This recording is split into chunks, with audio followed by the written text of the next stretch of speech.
All right, let's talk about Malik Willis, now of the Green Bay Packers. If you didn't hear, Malik Willis, of course, was a quarterback who was very hyped up coming out of the draft. Some mock drafts had him going as high as number 2 overall. That didn't quite happen. He fell all the way to round 3 when the Titans selected him.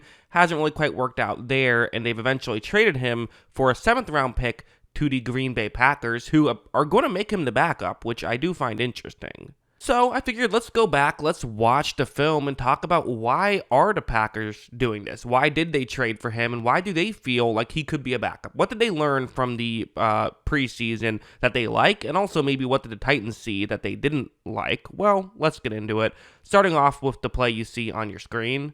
It's going to be a man coverage play, and you see the concept where it's going to be you have a receiver running a deep route and another receiver running more of a route going towards the outside. That's the one that Malik Willis is going to look towards on this 3rd down and 8. So Willis takes the snap. He does look in that direction, and he's going to fire in that direction. It's not a super open play, but there definitely is a window. You can see why Willis likes this one. However, this time it's just a bit off, and that's something that you just kind of have to live with Willis. Not to say that accuracy is a big issue. I don't know if I would say that, but I just think that in general, you're going to get some down plays. He's not the most consistent player, and I think that's probably part of why he hasn't worked out at the NFL level, but you do get some really positive plays when you see him play.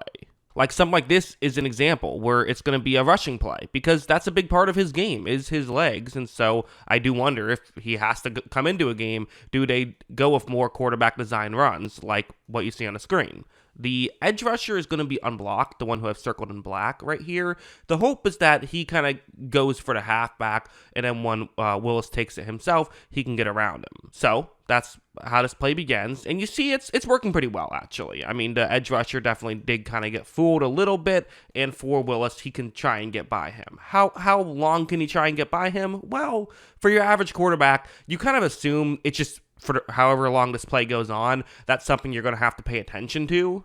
But watch how really Willis just explodes here with the ball in his hand and picks up a ton of yards. I mean, the mobility that he has is a real thing. It's legit, and it can wow you at times. It certainly can.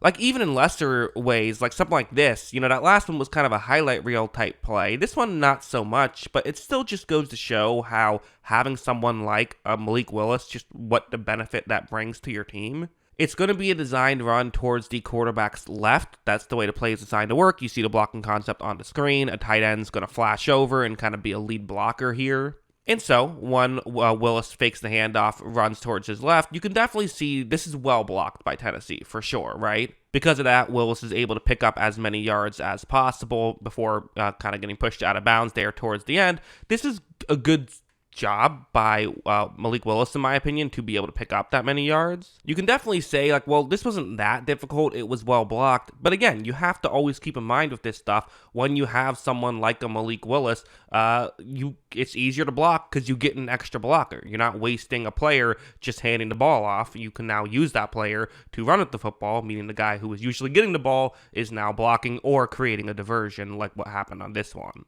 And going over here, I mean, Willis really can make some impressive throws. He really can. Something like this, it's a zone coverage play. It's going to turn into a one-on-one matchup with the route you see towards the bottom of the screen.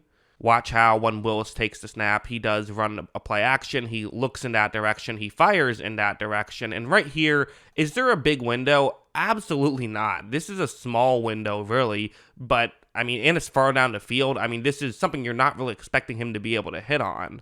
But watch that perfectly accurate throw that far down the field. I mean, again, his highlights are really impressive. And while, yes, he will give you some negative plays, I mean, again, it's a thought I have of you do kind of have to make the comparison with him and with Jordan Love. Jordan Love, another guy who was a very raw prospect coming out of college, but was able to learn and get better and, now has gotten a lot of money from the Green Bay Packers. Like, this plays another example of what Malik Willis can do, where it's a one-on-one matchup. This is a 3rd down and 10 situation, single safety deep. So this outside route, this deep shot, definitely is a good area for Malik Willis to look towards, especially game situation. Getting a touchdown here to take the lead when you're down 4 points would be very helpful for the Titans. So Malik Willis does take the snap. He looks in that direction and fires in that direction. And right here, again, this is not a wide open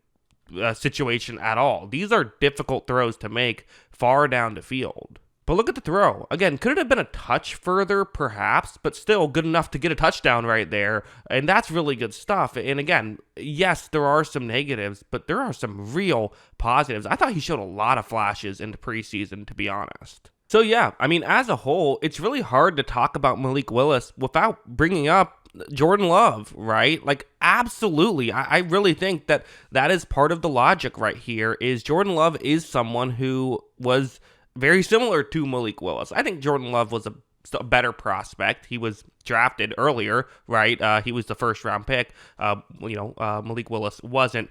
So that's definitely a big shift there. But again, there is the similarities in play style and the similarities in what their weaknesses were. And if the Packers feel as though, hey, we were able to get, sort of quote unquote fix Jordan Love, maybe we can do that with Malik Willis as well.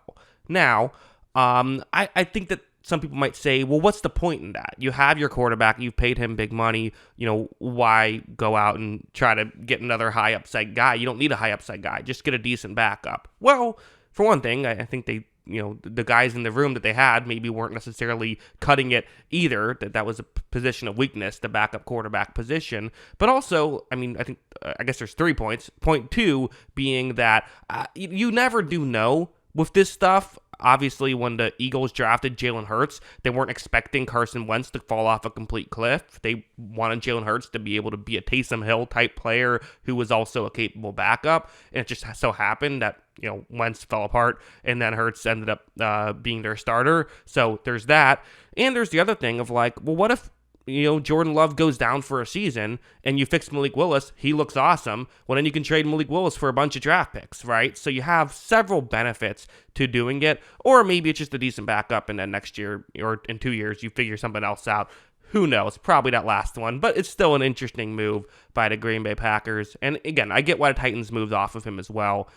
Didn't touch on that too much, but I do understand the Titans want someone who's just going to be a bit more consistent, Malik Willis wasn't that guy, so I do understand it. But yeah, those are my thoughts. What are yours? Let me know in the comments below.